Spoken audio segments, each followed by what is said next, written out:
Welcome back to Bitcoin Capital. Today we're hosting two guests in the realm of finance and innovation. First up, we have Yves Choueifaty, the president and founder of TOBAM. Yves is a pioneer in the smart beta movement and is known for his innovative maximum diversification approach to asset management. Yves has also been recognized as CIO of the Year and Asset Management Leader of the Year in France. Joining him, we welcome Alenxandre Laizet, the digital asset lead at Accenture. Alenxandre has been at the forefront of integrating blockchain technology and digital assets into TradFi structures across Europe. His work focuses on helping European financial institutions navigate the complexities of digital asset adoption and leverage them for growth and innovation. Yves, Alenxandre, thank you for joining Bitcoin Capital. Thank you, Jesse. Thanks to you. Great, Yves, maybe we can start with you. Do you mind introducing TOBAM Investments and explain the Bourbaki spirit that underpins your organization? Okay, so TOBAM is a company that I have launched in 2006. We run today about $5 billion of AUM. 68% of our clients are in the US, and 60% of our clients are public pensions. We work mostly for very large investors. We started our business by proposing the maximum diversification approach. The idea at the foundation of diversification, and very funnily, there was no measurement for diversification. So we looked for a measurement of diversification, which we discovered. Today, our diversification measurement is part of the curriculum of the CFA. It's also used in botanics and in biology. And when you can measure something, you can maximize it. And this was our first offering at TOBAM. It's the portfolio that maximizes diversification. The second offering was started in 2013 when, we have a relatively large number of mathematicians in the company. We are 40 people, of which 17 are mathematicians. And in 2013, we discovered a new gadget called the Bitcoin. And so we looked at it from a mathematical point of view with curiosity. At that time, it was really a gadget. And when we realized we were a few of us looking at this object in the company, we organized a monthly dinner that would take place systematically every month in a pizzeria. Because there is a very funny relations between Bitcoin and pizzas. So it's during one of those meetings in 2016 that we took a major bet. And the bet was that a time would come at which the largest institution in the world would own Bitcoin. And we have decided to implement this bet by launching the first open-ended fund invested in Bitcoin in the world. This was in November 2017. We wrote an investment thesis on the Bitcoin that we present later, encouraged us to launch an open-ended fund based on the Bitcoin, which we did, as I told you, in November 2017. Later on, we wrote investment thesis on DeFi, on Ethereum, on NFTs in the world of art. And the more we did research around crypto, the more it strengthened our choice to focus on Bitcoin, in fact. It is a bit part of the story of TOBAM. I may end up with Bourbaki. Bourbaki is a French mathematician, a very famous French mathematician that never existed. It's a group of mathematicians that in the beginning of the 20th century, they realized that the discussion, the dialogue between mathematicians from across the world was becoming more and more difficult because of the lack of common definitions of the mathematical objects. And in fact, if we don't define properly the terms, you and myself, Jesse, very quickly the discussion is going to become tough. So they had the idea to rewrite the whole of math. And they formed themselves as a group called Nicolas Bourbaki, and they rewrote mathematics. So one of the points that we try to always respect at TOBAM is to systematically well define the terms we used. This is called the Bourbaki spirit. That's interesting. A lot of questions on the back of that. So what attracted you to Bitcoin initially? I think, I became interested in Bitcoin about the same time. At that time, I was working at Barclays. And for me, it was more from a kind of macroeconomic perspective. the ripples of the global financial crisis were still playing out, and Bitcoin kind of appealed to me from that perspective. Was it that from the macroeconomic perspective that attracted you to Bitcoin, or was it more on the mathematics side, the program scarcity, or what was it? In the very, very beginning, it was more, math and IT. In the very, very beginning, and after a couple of weeks, I had a eureka moment when I discovered something completely crazy, which is the limited amount of Bitcoins. And in the beginning, I was not even aware of that, of the 21 million.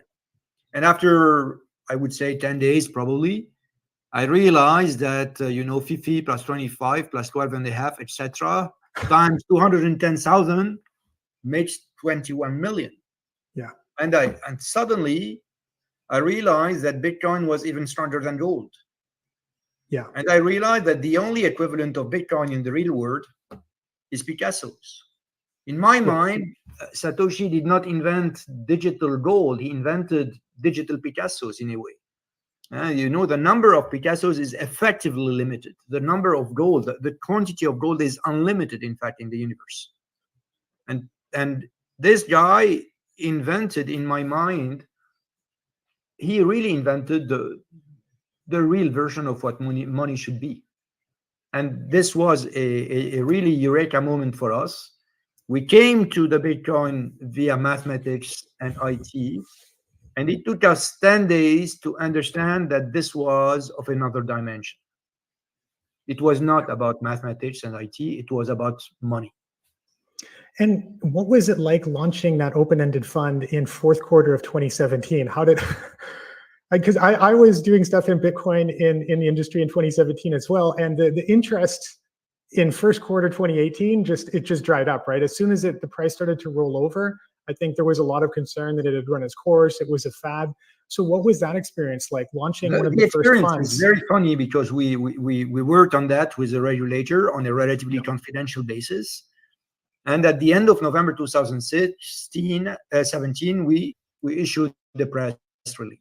And the reaction to the, so we were on the cover page of almost all the financial newspapers, probably in the world, in the Financial Times, in Switzerland, in Germany, in France.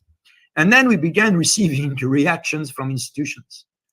And I'm going to give you one example. The CEO of one of the largest institutions in Europe wrote me a letter, a personal letter, telling me TOBAM has a very strong reputation, and I should not do that because it's going to ruin our reputation. We are going to fund terrorism and drug traffic.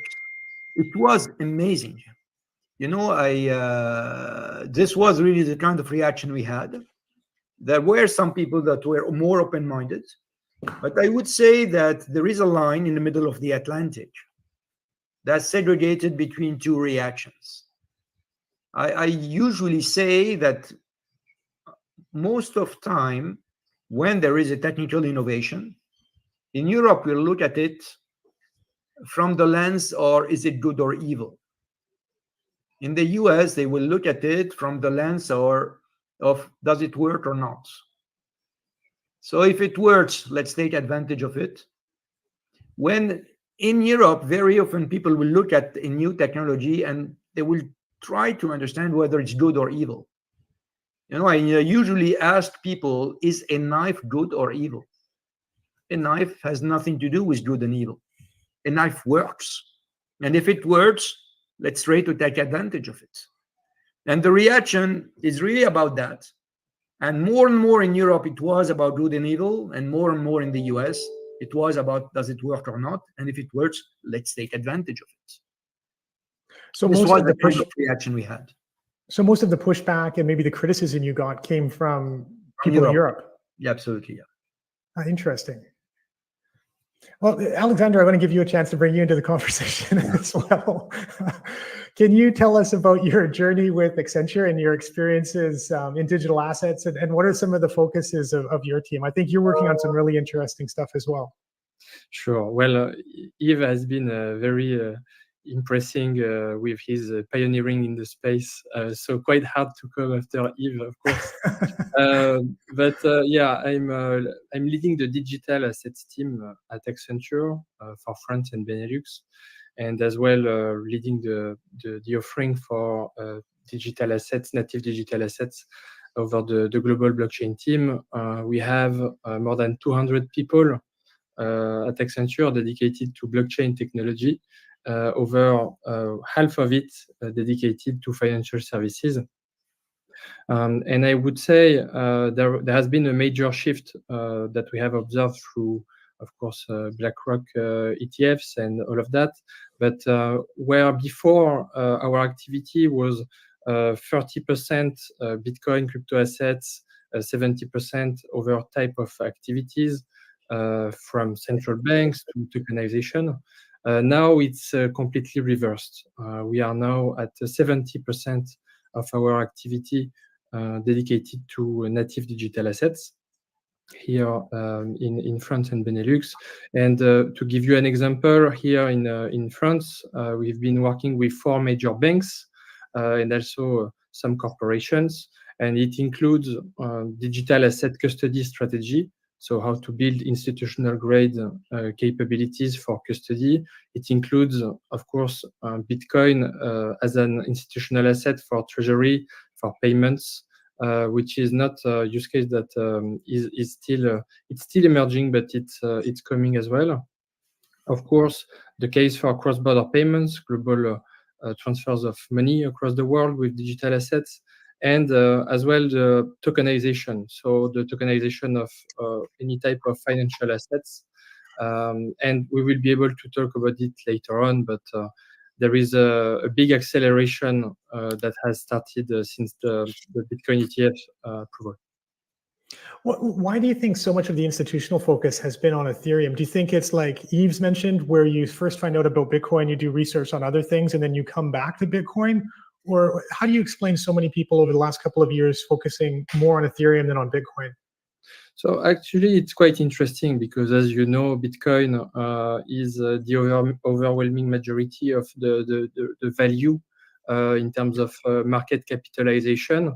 However, in terms of innovation teams, digital assets teams at major financial institutions, people have been focused a lot on Ethereum, and I would say 90%, even 95% of these teams. And it's quite understandable because of the programmability aspect, and we have really to decompose and to distinguish between the asset and the technology. So people can use the technology to have more efficient processes, and it's been a majority of our activity, let's say 2 years back, 1 year back. But the pushback that these teams also have got from their top management is the ROI. What is the return on investment on the application of these technologies? And so far, it's not given the fruits because it takes a lot of time. It will take 5 to 10 years for tokenization to really take off in terms of ROI.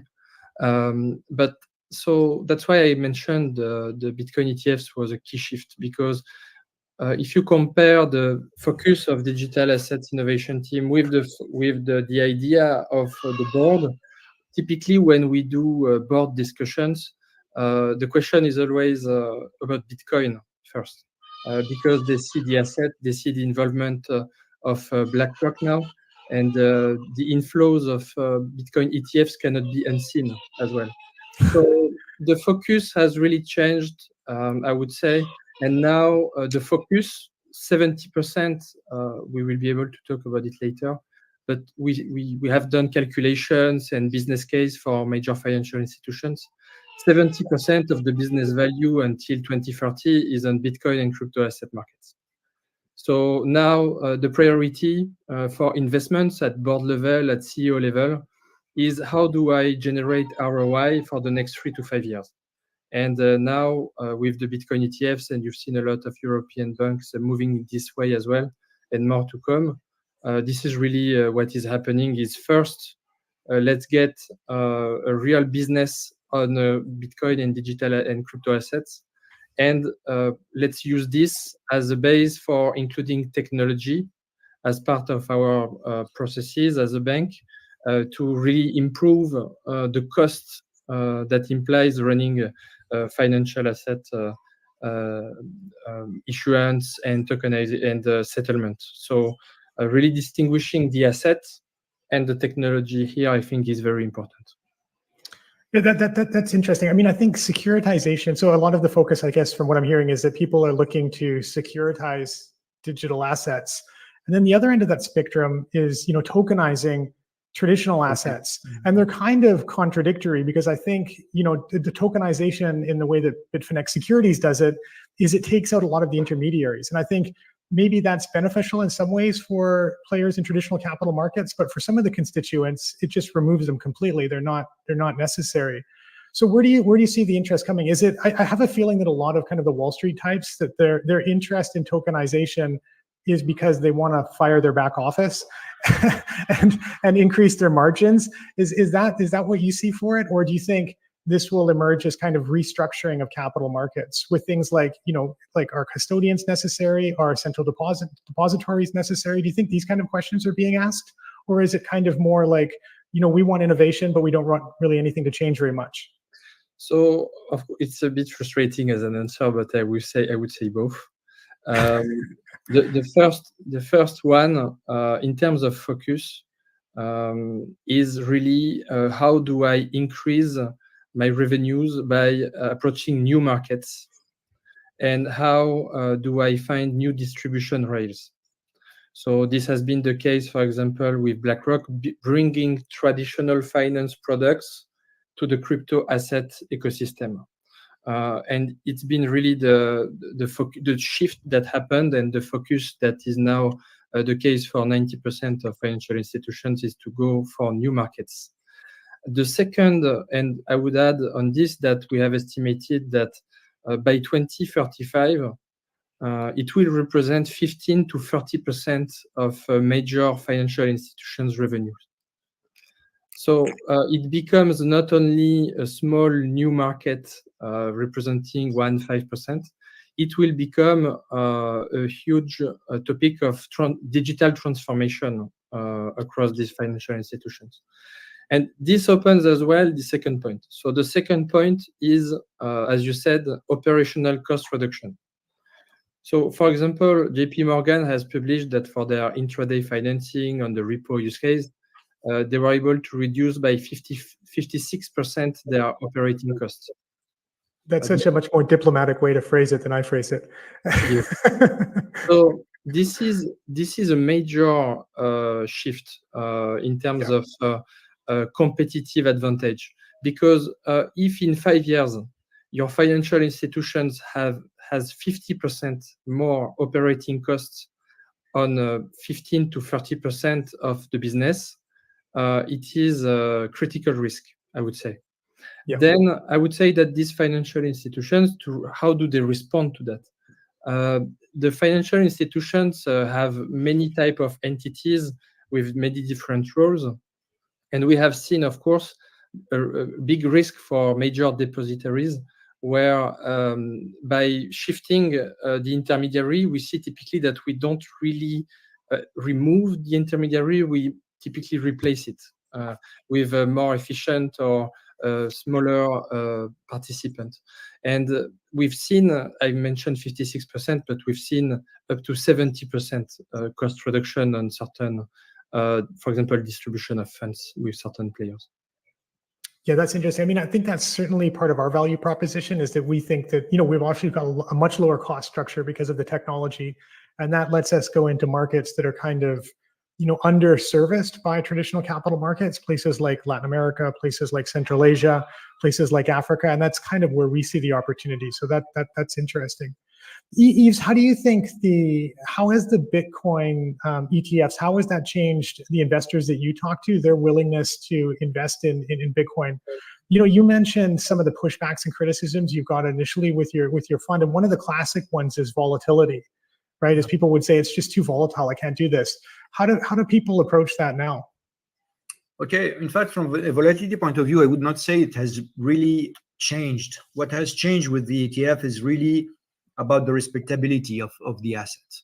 And in the beginning, really, it was not a respected asset. Now that Fidelity, BlackRock, Franklin Templeton, Invesco has launched ETF based on that, nobody can anymore say it's not a respectable asset. The point of view of volatility is extremely interesting, and it was really a pushback in the beginning, much more than it is today. Usually when I do a presentation about the Bitcoin, I always start with a warning. And the first warning I give is I have a very bad news, which is that the Bitcoin is very, very, very, very, very volatile. Now, the volatility of the Bitcoin is something that goes very often beyond the 100% volatility. It's huge. To give you a scale, the Lehman Brothers share did not cross the 100% volatility the week of the bankruptcy. So it's really a different dimension. This is the bad news about the Bitcoin. The good news, it is that investing is about taking risk. Yeah. This is what investing is about. There is a sentence that you should never be allowed to rationally pronounce. The sentence is, it's too risky for me. If something is 10 times too risky for you, buy 1/10 of it. Buying $10,000 Bitcoin is much less risky than buying $1 million of S&P. Yeah, it's all about that simply doesn't make sense. You should never say it's too risky for my clients. It's a question of proportion. Yeah. I was interviewed by the French Senate about 10 years ago or 8 years ago. So in front of all the teenagers, in order to give them a conference about the Bitcoin for them to understand what it is. And the chairman asked me, but the Bitcoin is very volatile. What's your reaction on that? I told him, you're right. It's very volatile. Bitcoin is like chlorine. Chlorine is a combat gas. It's very dangerous. But if you put 2 drops of chlorine in a glass of water, you will have drinkable water. And Bitcoin is the same. If you put 2, 3, 4% of Bitcoin in a 60-40 portfolio, it's going, in fact, to lower the volatility of your portfolio due to the fact it's uncorrelated to classic assets. So this is the way we address volatility. It's wrong to consider volatility before you decide to invest or not. Whenever you want to decide whether you want to invest or not, you should only look at the investment thesis. And if you believe in investment thesis, you should invest whatever the risk is. The risk is only here to scale the size of the investment. So whether you will put 5%, 10%, 50%, or 1% of your asset will depend on the risk, on the volatility. But whether you invest or not has absolutely nothing to do with the volatility.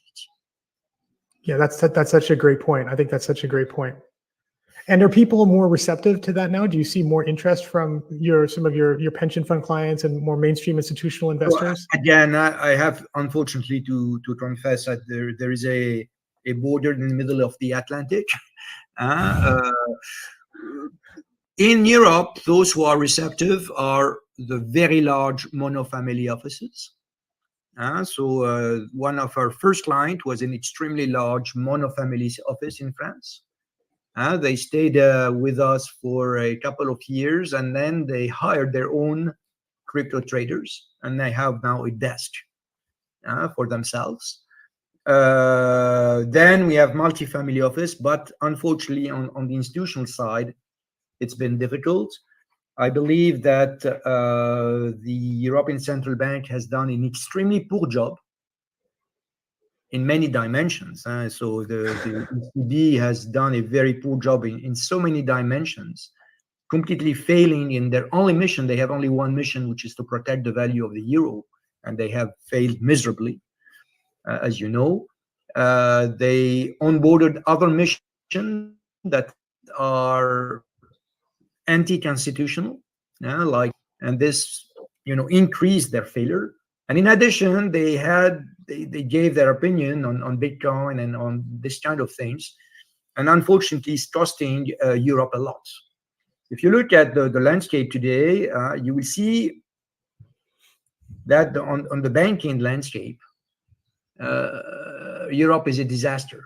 The largest European bank has a size of 1/5 of JP Morgan, 1/5 of Morgan Stanley, 1/8 of Bank of America. We don't have any major bank anymore in Europe. We don't have any internet company, major global internet company in Europe. And thanks to the ECB, we will not have any major crypto player in Europe. So it's really a disaster.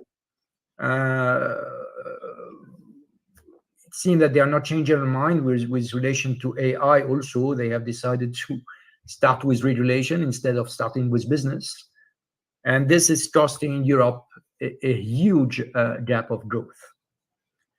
So what do you think of that in terms of how this opportunity is skewed? Because Bitfinex Securities is licensed in the Astana International Financial Center in Kazakhstan and in El Salvador. And neither one of those jurisdictions is considered a traditional financial hub, right? But these are places that are willing to understand the technology, embrace the technology, and I think potentially could be some of the big winners of this technology, specifically tokenization and the application of digital asset technology to things like commodities and securities. Do you think the opportunity is skewed to these kind of like smaller economies and faster moving jurisdictions relative to the traditional financial incumbents? No, I believe no. I would like Alexandre completely distinguish between the technology and the assets. It's the best way to understand the difference between the asset and the technology is to look at internet in 1996. Mm-hmm. I imagine where we are in 1996 and we decide to invest in the internet. In 1996, it's extremely difficult. You will end up buying Yahoo, buying America Online, buying Netscape, buying France Telecom. And none of them were good choices when in fact the investment thesis was right. So the technology, you were right on the technology, you were wrong on the assets. So in terms of technology, I think that Europe is not bad. We have good players in terms of technology. Switzerland, you did not mention about Switzerland, but typically Switzerland is really a land of a heaven for this kind of things, for many things, but for this kind of things as well. You have also some French players that are not negligible. Ledger, typically Ledger is French. We have in the field of NFTs also, we have good players, Sora, etc. My point of view is more on the assets, on the Bitcoin itself. On the Bitcoin itself, today, I think the Bitcoin has completely changed status in the US with the ETF. We have now, two candidates for the White House that are saying the Bitcoin will be American. And Donald Trump did say that, and Biden is trying to say the same thing. So now Bitcoin is becoming an ordinary asset. And it will be, I'm absolutely sure about it. Most of the assets of the world are bought via a layer 2. Nobody buys, plenty of people will buy equities in the US, but most of the equity will be bought via ETFs, via mutual funds, via 401ks. So it's a layer 2. And I'm absolutely sure that at a certain stage, plenty of Bitcoins will be bought indirectly. A layer 2, an obvious layer 2 is Lightning. Another layer 2 is exchanges. People will buy and will store, fortunately or unfortunately, their Bitcoins in exchanges. They will buy it through ETFs, etc. So I really believe that the dissemination of Bitcoin is going to be accelerated via second layers, like Lightnings, like ETF. ETF and Lightning is roughly the same kind of things.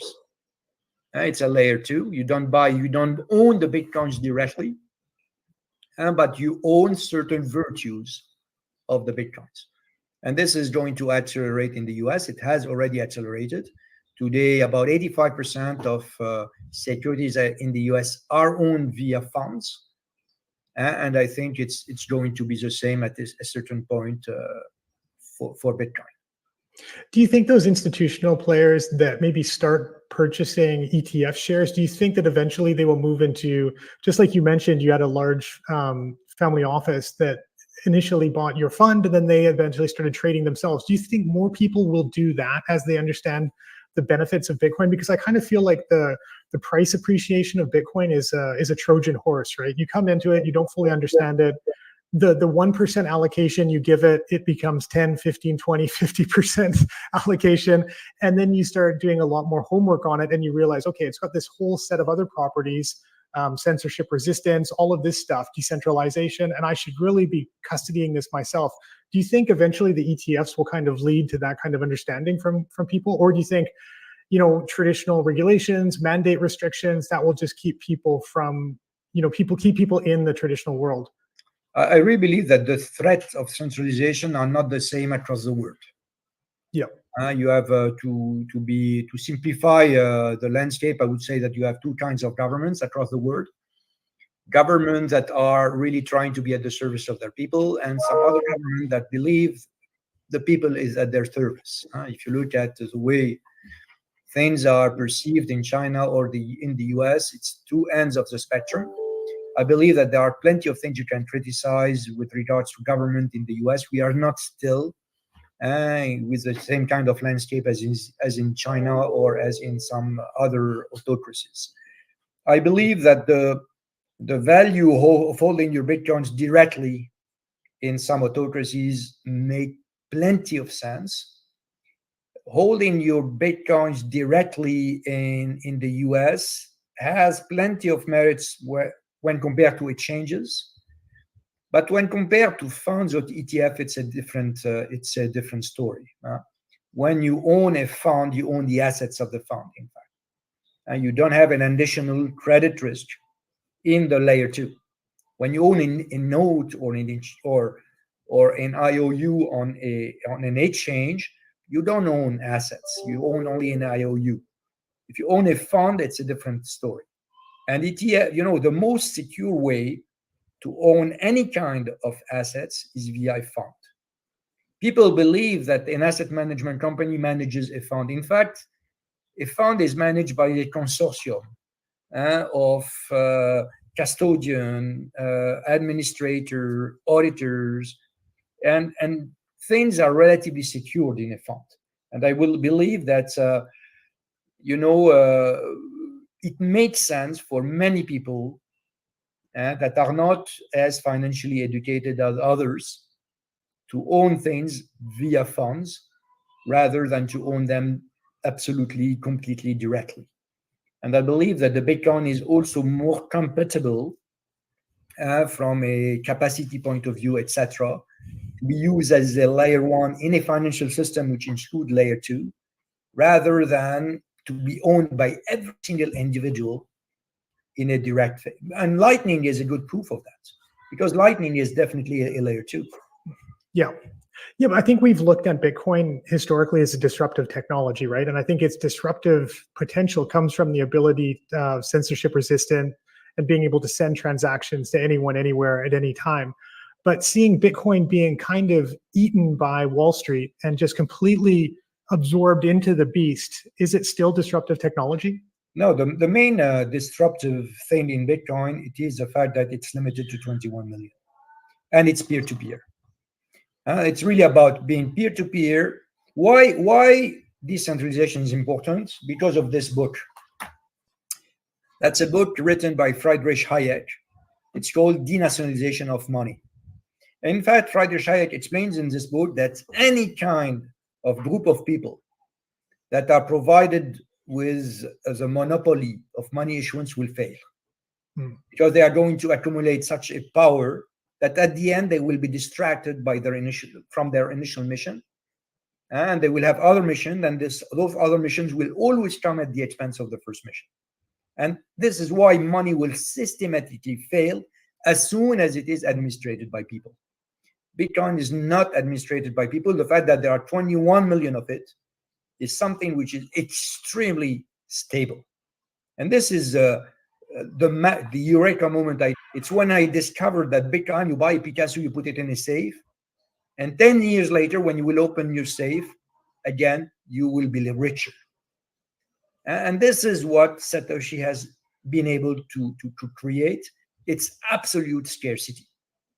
And the fact that it's decentralized, in fact, it's not that it's decentralized, it's inert. It's not. Its governance is not distributed. There is no governance because it doesn't need to be governed like a Picasso. It's something which is absolutely inert, and it's digital in addition, unlike a Picasso. Picassos are not digital, so it's difficult to own, it's difficult to exchange. Bitcoins are much more easy to own and exchange. But it's really about scarcity, I believe. The difference between Bitcoin and the others, by the way, like Ethereum is not inert. Ethereum really needs a governance. They were inflationary, they became non-inflationary, they were proof of work, they became proof of stake. And there is a conflict between the industrial role of Ethereum and the fact this will always be contradictory. And Vitalik Buterin had always said that if he had to choose, he would always favor the industrial role of Ethereum versus, the storage of value role. This is why Ethereum is a different story. In my mind, Ethereum is really a corporation. It's really a security, while Bitcoin is trying as much as possible not to be a corporation, not to be a security. Yeah, I agree. Alexandre, what do you think? Where do we stand in this process of disrupting traditional financial systems? Yeah, so I would very much echo Yves' comment on the phase we are in, which is the most important of the store of value. This is the one that differentiates Bitcoin from all other assets. And it is the phase we are in, and it is institutionalizing and very fast. So I would just nuance maybe a bit because of what we are seeing with claims that is not already public. There will be a lot of movement in Europe as well. It has started. You have seen a few German banks, but this will continue over 2020, 2025, 2026. So really, it's an institutionalization, financialization for these 4 years to come of Bitcoin as a store of value. And it is becoming slowly but surely, gradually, then suddenly, the best recognized, because it is already, but recognized from an institutional point of view as the best store of value, of course, with the right risk management procedures that everyone should take. So this is the first phase that we are going to see over the next 4 years. And it has already started within the Bitcoin circles. But in terms of institutional adoption, there will be a moment for Bitcoin as a medium of exchange as well. And I would argue that over a certain period of time, if there is no scale in terms of medium of exchange, by that I mean institutional solutions to reach the 90% of the population instead of just the 10% we have today, we will have and will need, and there will be an emergence of institutional solutions. And that will provide another, that will reinforce as well the store of value case, and as well the reinforcement of the store of value case. People will understand it not as an investment, but as a savings technology. And over time, they will use it more for payments.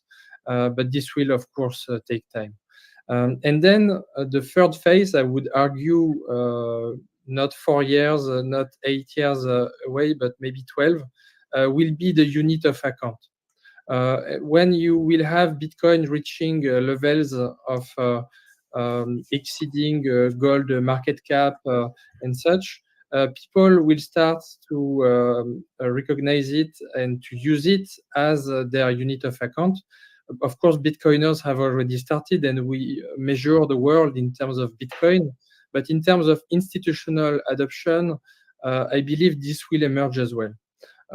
This because what if we had to make a distinction? We always hear about stable coins, but there is really no such thing as a stable coin. There is fiat coins, and there is Bitcoin. So I think today only Bitcoiners measure the world in Bitcoin. But over a certain period of time, maybe 10 years, maybe 15 years, institutions as well will start to do so. And it has already started with what is being done on liquid, for example, on top of Bitcoin. There is now the ability to trade tokenized stocks with Bitcoin. And for Bitcoiners, it really doesn't make sense to sell a stock for fiat currency. Bitcoiners make arbitrage between an asset and another asset, and typically a Bitcoin against maybe a security. Today, it's very hard to find, maybe other than NVIDIA, a stock that has outperformed Bitcoin. But over time, as Bitcoin also becomes more mature and gains a lot of market capitalization and volatility relatively decreases, there will be more Bitcoiners willing to trade arbitrage between stocks and Bitcoin, and especially when a majority of companies will also have Bitcoin on the balance sheet. So you see this emerge with MicroStrategy versus Bitcoin, and over time with corporations adopting the MicroStrategy playbook, this will be also there will be an emergence of Bitcoin-based capital markets that people don't see yet, but that is emerging today. Today, it's only 10% of tokenized securities that are based on Bitcoin, let's say, on top of Bitcoin. And I would assume, given current growth that we observe, that over the next 5 to 10 years, this percentage of 10% would go to 30, 50%, and maybe towards more as well. Yeah, go ahead, please, Yves. Yes. Okay, I would like to nuance or to comment, if I may, a few things that you have said, Alexandre. Sorry. The first one, it is, when you are talking about the fact that one day or another, Bitcoin will not be only a storage of value, but it will be also become a medium of exchange. There is a paradox here that I always like to remind people about. It's called the Gresham law. I don't know whether you know the Gresham law. The Gresham law is usually in English, you say it this way, you say it, bad money drives out good money. Yeah. It is this phenomena, this paradox, that if you're in your pockets, on one of your pockets you have Bitcoins, and in the other pockets you have euros, and personally, subjectively, you believe that the value of Bitcoin is going to grow, and the value of euro, you know very well, is going to diminish. You have the temptation to systematically try to buy things with euro rather than to buy them with Bitcoin. So I think that, in fact, paradoxically, the more value you will be able to store in value, the more inappropriate the euro will obviously become as a storage of value. The more, in fact, it's not completely obvious that the medium of exchange role of Bitcoin is going to grow quickly. I think it will come, but at a very later stage. This is a paradox. So we don't need, Bitcoiners should focus a little bit less, I believe, on the fact that they want to buy things with Bitcoin. We don't need that to happen. For the time being, let's store value in Bitcoin, and let's get rid of our dollars and our euros as quickly as we can. And you don't want to store because they evaporate. What you want is to systematically imitate the strategies of governments. What do, governments? They borrow something that has value today, and they reimburse 20 years later when the value has diminished drastically. So you want to short euro, and you want to short US dollars as much as you can, because you know very well that when you will have to reimburse 10 years or 20 years later, it will be worth nothing.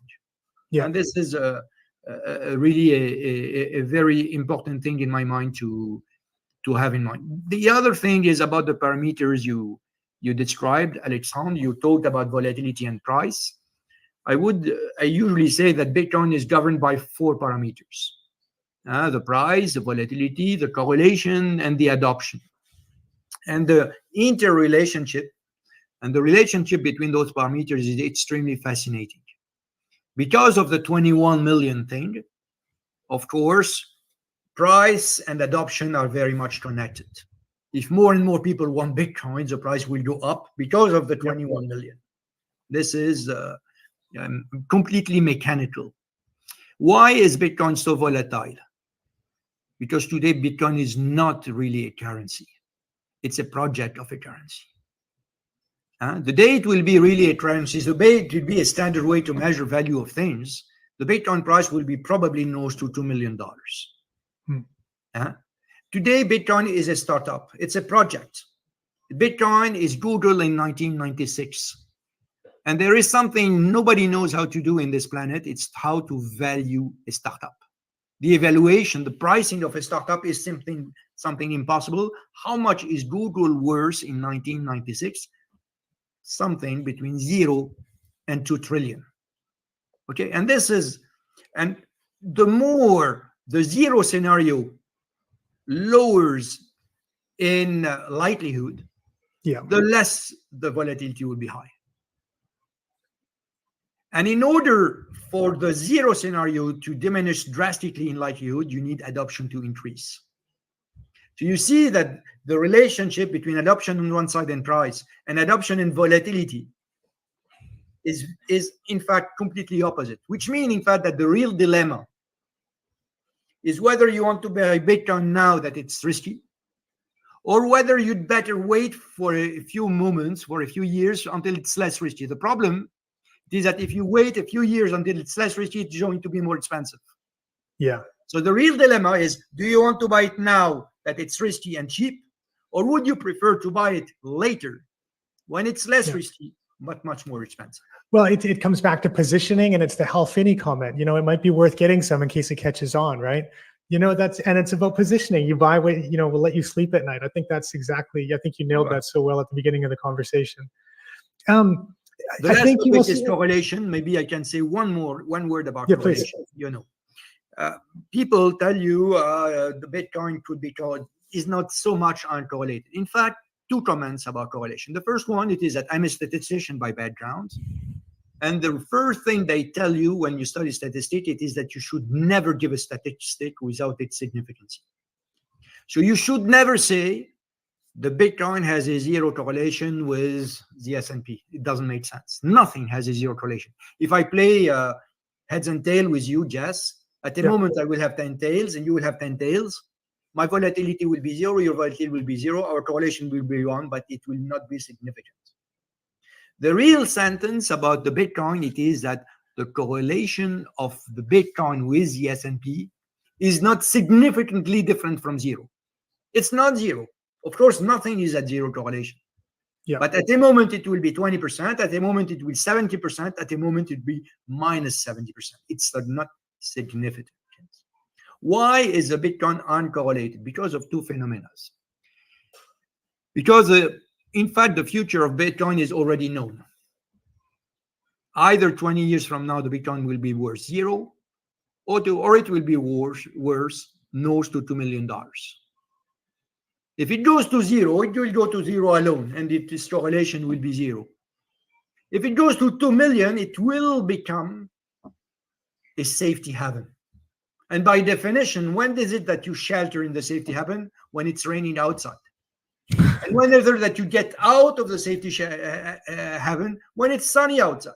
So by definition, whether it fails or whether it becomes a success, its correlation will be extremely low to the other assets.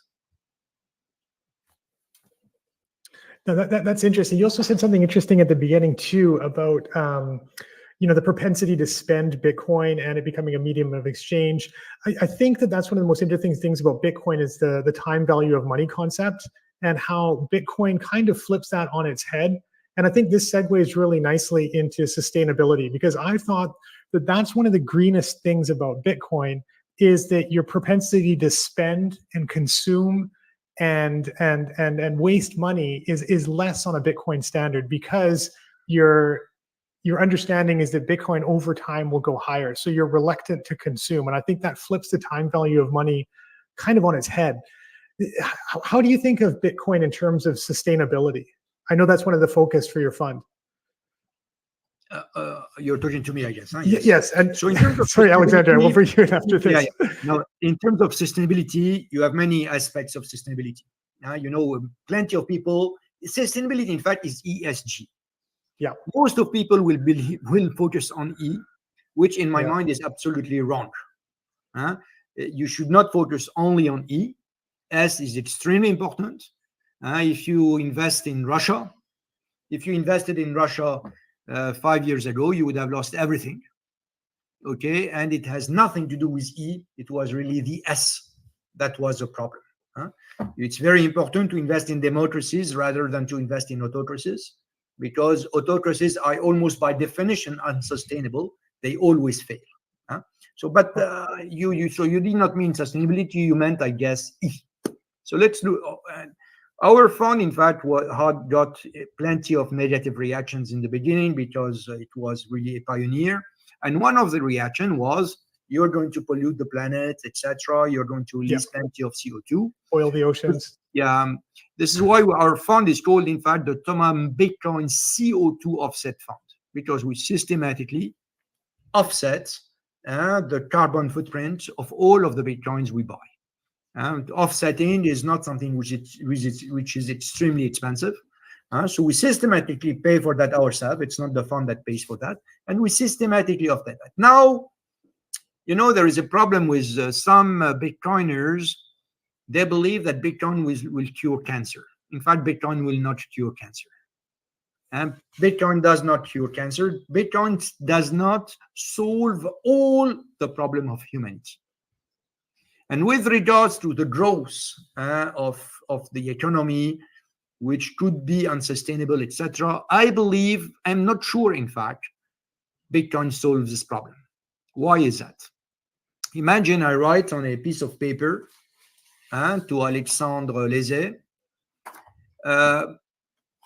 I will pay the holder of this sheet of paper 1 Bitcoin whenever he presents it to me. Is this paper worth something or not? It is worth something. So in fact, the Bitcoin is going to recreate over it a financial system. And you will exchange debt in Bitcoin, and the money supply is going to increase even in Bitcoin. So you will have 21 million real Bitcoins, but you will have IOUs in Bitcoins are going to be issued. And this will also fund the economy, because we want that. In order to fund the economy, we need that. And if you want to buy an apartment, if you want to buy a car, very often you need that. If you want to create a corporation, a business, you need that. And Bitcoin is not going to change the rules here. What Bitcoin is going to change the rule of, it is that we will have a standard. The same way that gold was a standard, you will have a Bitcoin standard. At a moment in time, there is some kind of a truth that you will be able to trust, unlike the job that the central bankers are doing. Okay, but there will be banks in Bitcoin, and those banks are going to issue IOUs in Bitcoins, and this will not prevent the expansion of the economy. This is my subjective opinion, at least. Alexandre, how do your clients approach the, some of the environmental criticisms of Bitcoin? Sure. So on the sustainability piece, I think it's quite interesting, in fact, because if you look at actually the definition of what is sustainable, you will find that it could be the definition of Bitcoin. It's sub. It comes from sub and tenere, which is at the end of the day up from below and holding. And the word hold comes back a lot. And it's holding something that's capable of holding its value over difficult times and the ability to bear it over a certain amount of time. The second definition I found was from the World Bank, was the capacity to maintain a non-decreasing quality of life. Well, it's exactly what Bitcoin allows you to do. And in fact, it's even a growing quality of life if you measure the effects around it. So coming from the definition, I would say that Bitcoin is the sustainable asset amongst other options. Then on the ESG front, I would very much echo that the E has been very much the focus instead of the S and the G. And I would say that there has been a before BlackRock and an after BlackRock moment with the strong investment of BlackRock in the ESG field over the years. BlackRock adopting the asset has been a very strong moment. And now the main pushbacks are not around, typically not around ESG. Clients typically include the E of ESG, typically with tokenized green bonds or carbon credit programs. But in terms of Bitcoin itself, it seems like now there is no informed criticism on the field. And shout out to Daniel Batten on this with amazing research. I think we have now so much data proving the positive effect of Bitcoin on the sustainability piece that let's say the burden of proof has shifted, and now it's upon the critics to prove very specific points, maybe. Then on sustainability, I would like to add another element, and it echoes the discussion on the medium of exchange. I would say that even before store of value, the key element, and that's also why I came into Bitcoin, is freedom and its sovereignty of the individual. And Bitcoin is just the best tool for this. And store of value is just the most important aspect of this tool to help bring freedom and sovereignty. However, if we don't protect, and it's of course it's not more medium to long term, and if there would be a priority, now there is a lot of Bitcoin improvement proposals and all of that, and the debate is really is very important right now. I think we should always prioritize the store of value component and not make trade-offs against it. And as Michael Saylor puts it very well as well, the element of medium of exchange will come, and it might come best through layers as well. But this is very important in a context where we see developers going in jail for publishing code, and with the institutionalization, there is also a risk that we are going into like the internet with the dark web. We might be in there might be some risk of peer-to-peer transaction being very hard, like with what has Jameson Lopp described with the email, very hard to not go through the centralized platforms. I would say there is an importance, even if store of value is the most important and is the condition for Bitcoin to strive. I would say that the capacity to have the medium of exchange is very important. I would also say that typically not using like the counter element that would maybe nuance the very right theory that you mentioned, Yves, on bad money versus good money, is that at the end of the day, if you are not using Bitcoin as a medium of exchange, you might be underallocated. Because at the end of the day, when you use Bitcoin as the store of value, and you are 99% allocated because it is the standard at a personal level and will become, and I agree on the time frame, maybe 10 years and plus, I would say that medium of exchange will come, but it will come not necessarily with Bitcoin as layer one, but maybe through layers. and or as well through fiat coins being issued on top of Bitcoin. A prediction we've had is major stablecoin potentially will also come on top of Bitcoin layers as well. So, okay. Well, I mean, that's already happened, right? We've got USDT on top of Liquid. It's still small, but I think, you know, this is something interesting that I've noticed on Liquid is that Liquid is about to flip in the Lightning Network. So the Blockstream mining node has mined 1,200 Bitcoin over the course of the last 36 months. It matures on July the 4th, and those Bitcoin are going to be distributed on the Liquid network. And I think that's enough to push the Liquid network above the Lightning network, which is super interesting. There's a lot of exciting stuff that I think is going to happen in the second half of this year on the Liquid network. You know, capital market stuff being built on top of Bitcoin. So yeah, I think it's going to be very, very exciting in the coming months. So maybe if you wanted to add, I wanted to comment on one thing you said, Alexandre. You said that you could be underallocated. I disagree with you that your goal is to have a 100% allocation with Bitcoin. I think that you should try as much as possible to have much more than 100% allocation. As I told you, you should borrow fiat. You should always open as many bank accounts as you could and systematically be a debitor in front of your banks. Buy something that has value today and will have more value tomorrow, so that you can borrow something that has value today and will have less value tomorrow. So the goal is not to reach 100%. It's to be at much more than 100%. And this way, you have no problems of under-allocation.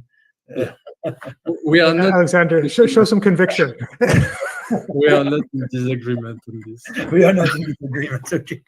You mentioned the freedom aspect of it and the individual sovereignty, and I've noticed that in the past you've described Web3 as freedom technology, and obviously there's a lot of pushback towards and skepticism towards Web3 in the Bitcoin community.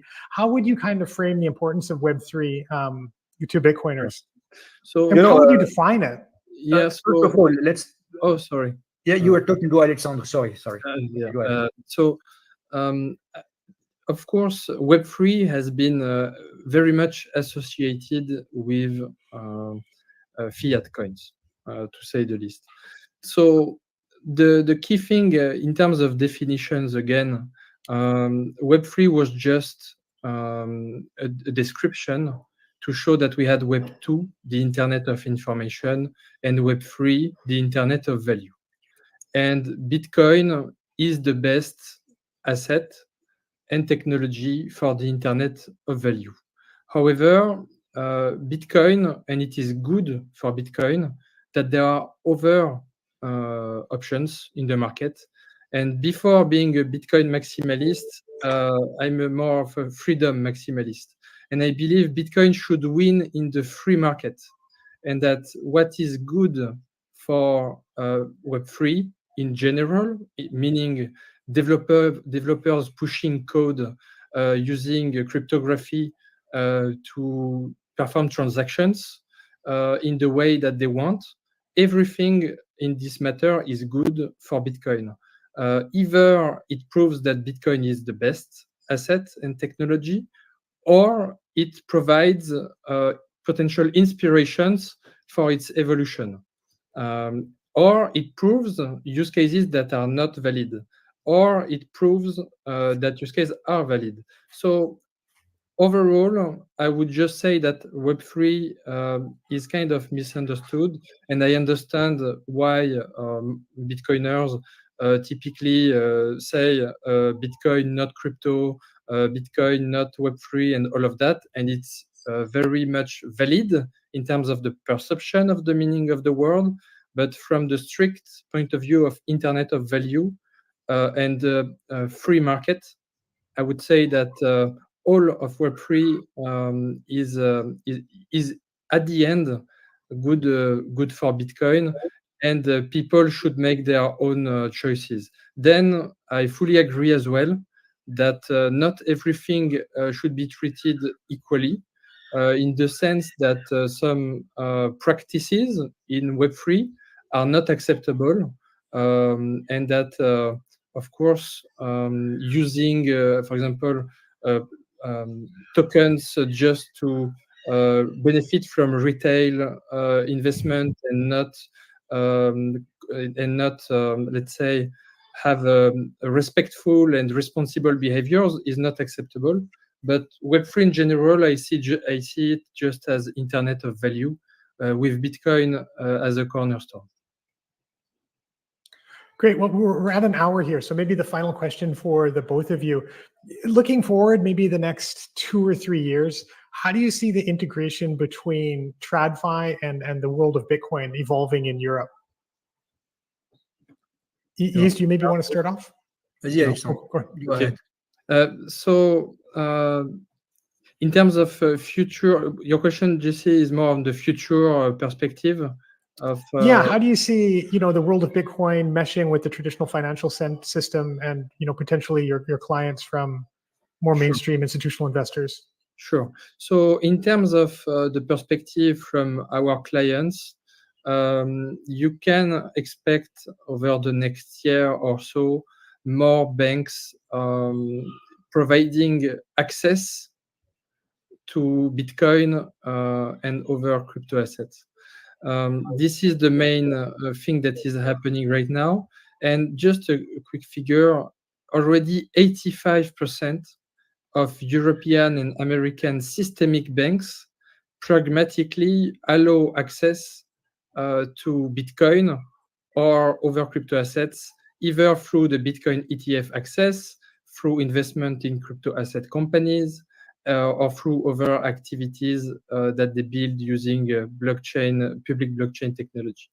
So you don't want, as a financial institution already, to be part of the 15% that don't that are not part of the wave of adoption of this new technology. I would say that banks are realizing that we are at an inflection point, and following Roger Everett theory of diffusion of innovation.